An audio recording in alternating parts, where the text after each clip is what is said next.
কেমন আছেন সবাই? নতুন আরেকটি ব্লগে আপনাদের সবাইকে আমার চ্যানেলে আবার ওয়েলকাম। তো এই যে দেখছেন সকাল থেকে মুষলধারে বৃষ্টি হচ্ছে, কিন্তু আমার বাসা থেকে ওরকম দেখা যায় না। যাই হোক, তারপর দেখলাম যে চিপা চাপা দিয়ে বারান্দায় পানি এসে ভরে গেছে, ময়লাটাও হয়ে গেছে অনেকটা। আর এই গাছগুলোকে বারান্দায় এনে রেখেছি, এখন এগুলোকে সেটিং করা হয়নি। আসলে বারান্দার ডিজাইনটা জানি একটু কীরকম, নিচে আমি রাখতে পারছি না আমার যে ফুলের যে বা টবের যে একটা দানি থাকে ওটার ভিতরে। তো দেখি কি করা যায়, পরে এটাকে সেটিং করব। এখন যে দেখলাম যে ভোরবেলা যে বেশ ভালোই বৃষ্টি হচ্ছে, যদিও বা ওরকমভাবে বৃষ্টিটা এখান থেকে উপভোগ করা যায় না, তারপর দেখতে খারাপ লাগছে না। একটা কথা আছে যে নাই মামু থেকে কানা মামু ভালো, তো আমার অবস্থা এখন ওরকমই, নাই মামু থেকে কানা মামু ভালো। এই বারান্দাতে যেহেতু আলো আসে না, আমার গাছগুলোর অবস্থা আসলে দিন দিন জানি কীরকম হয়ে যাচ্ছে। তো যাই হোক, আমার হাজব্যান্ড এই যে দুপুরের খাবার নিয়ে আসছে, যেহেতু আপনাদেরকে বলেছি যে আমাদের কিন্তু গ্যাস নেই।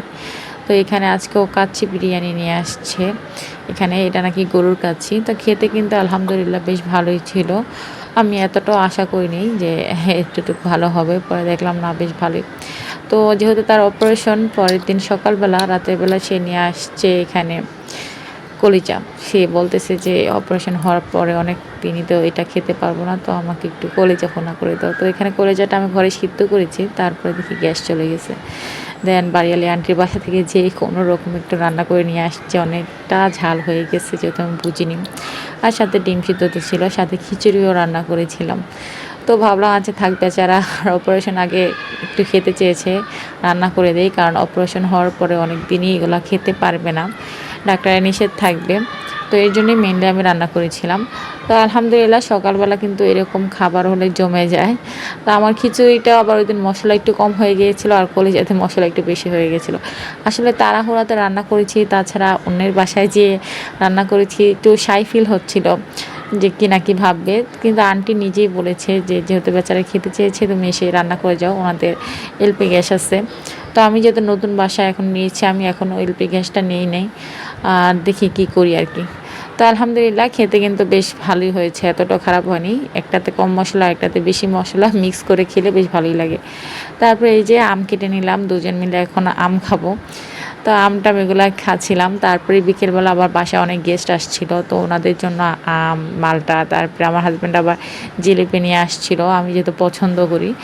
এই জিলাপিটা আসলে যেরকম ছিল ওরকম লাগতেছিল না, মনে হচ্ছিল যে পুরানো। তো যাই হোক আলহামদুলিল্লাহ। তো এই যে এখন আমি এই যে ভাত রান্না করে নিচ্ছি, আর এই যে আগে যে কলিজা ভুনা ছিল ওইটাই একটু দেখতে মেসি লাগতেছে, কিছু মনে করবেন না। আসলে আমি সব কিছু এত তাড়াহুড়া করি করি যে মানে গুছানোর সময়টা পাই না। কোনো রকমে করতে পারলে আর খেতে পারলে মনে হয় বাঁচি। একদিক দিয়ে রাইফার আব্বুর কেয়ার, আর একদিক দিয়ে রাইফার পুরো ঘর সামলানো, সব মিলে একটু এলোমেলো হয়ে গেছে। তো যাই হোক, এই যে আমরা হসপিটালে চলে আসছি এখন, যে রিসেপশনে। দেন সব কিছু ঠিকঠাক করে এখন আমাদেরকে বেরিয়ে দিয়ে দিয়েছিল। ওর অপারেশনটা হওয়ার কথা হলো 3টার দিকে, তো আমাদেরকে বলেছিল 9টা-10টার দিকে এসে ভর্তি হয়ে যেতে। তো আমরা এসেছিলাম হলো 11টা বাজে, তখন একটু দেরি হয়ে গিয়েছিলো সব কিছু মিলে বের হতে হতে। তো আসার পর আসলে আমাদের তো ডাক্তারের সাথে কন্ট্যাক্ট ছিল যে সব কিছু উনি ম্যানেজ করে দেবে। তো আমাদের কেবিন নেওয়ার কথা ছিল, বা কেবিনে দেওয়ার কথা ছিল আমাদেরকে, কিন্তু আনফর্চুনেটলি ওই দিন যে আমাদের কেবিনগুলো দেওয়ার কথা ছিল সবগুলো নাকি বুক ছিল। তো আমাদের বললো যে আপনাদের তাহলে ওয়ার্ডে শিফট হতে হবে। দেন আসলে ফার্স্টে তো ইচ্ছা করছিল না যে ওয়ার্ডে শিফট হবো। দেন দেখলাম যে ওয়ার্ডে আসলে কোনো মানুষই নেই, জাস্ট রাইফার আব্বুই ছিল। তো ওই জন্য ভালো আছে, ঠিক আছে। আর যেহেতু রাইফও আসলে কেবিনের বদ্ধতাটা ও তো নিতে পারবে না, যেহেতু কেবিন তো বুঝিনি হসপিটালের। তো আমাদের জন্য আসলে পরে ওইটাই ভালো হয়েছিল, যেহেতু ওয়ার্ড তো পুরাটাই খালি ছিল, কোনো বাহিরের মানুষ ছিল না, শুধু আমরাই ছিলাম, সব বেড খালি ছিল। দেন রাইফাকে নিয়ে একটু হাঁটাচলাও করতে পেরেছি। তো যাই হোক, হসপিটাল থেকে চলে আসছি আলহামদুলিল্লাহ, অপারেশনও ঠিকঠাক মতো হয়েছে। দেন ওর আব্বুকে বলতেছিলাম যে তুমি কী খাবা, দেন ও বলতেছিল তুমি যে সবজি খিচুড়ি রান্না করো, আমার প্রায় ভিডিওতে আপনারা দেখেছেন, ওইটাই রান্না করো, আমার ওইটা খেতে খুবই ইচ্ছা করতেছে। আর এই কয়েকদিন ওকে যে সাদা সাদা খাবার খাওয়িয়েছে, ওই জন্য নাকি একটু কালারফুল খেতে মন চাইছে। তো যাই হোক, বেচারা আবদার করেছে তাই ওইটাই করলাম। আর এই যে আলু বরবটি ভাজি করতেছি, আমার হাজব্যান্ডের এই আলু বরবটি ভাজি এত পছন্দ, ওকে যদি 3 বেলাতে এটা দিয়ে খেতে দেওয়া হয়, মাশাআল্লাহ সে 3 বেলাতে এই আলু বরবটি ভাজি দিয়ে ভাত খেতে পারবে, তার নাকি এটা খুবই পছন্দ।